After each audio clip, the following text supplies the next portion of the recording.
नमस्ते, मी स्नेहल दर्पणकर. शिवजयंतीच्या आपल्या सर्वांना हार्दिक शुभेच्छा. ESP9 मराठीमध्ये आपलं पुन्हा एकदा स्वागत. तर पाहुयात आजची विशेष बातमी. कोल्हापूर जिल्हा मध्यवर्ती सहकारी बँकमध्ये चालू आर्थिक वर्षातील पहिल्या 10 महिन्यात ग्राहकांनी तब्बल 7,716 कोटी रुपयांचे डिजिटल व्यवहार नोंदवले आहेत. यापैकी सर्वाधिक 4,297 कोटी रुपयांचे व्यवहार मोबाईल बँकद्वारे पार पडले आहेत.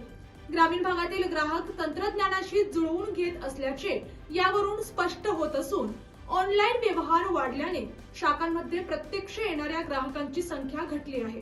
तर पाहुयात आजची सविस्तर बातमी. जिल्हा बँक ग्रामीण अर्थचक्राचा आधारस्तंभ मानली जाते. तिच्या बहुतांश शाखा लहान मोठ्या गावांमध्ये कार्यरत आहेत. गेल्या काही वर्षात बँकेने आधुनिक तंत्रज्ञान स्वीकारत ग्राहकांना विविध डिजिटल सुविधा उपलब्ध करून दिल्या आहेत. राष्ट्रीयकृत आणि खासगी बँकांशी स्पर्धा करण्यासाठी काळानुसार बदल आवश्यक असल्याची जाणीव ठेवून बँकेने mobile banking, UPI, micro ATM, QR code तसेच ATM सारख्या सेवा सुरू केल्या आहेत.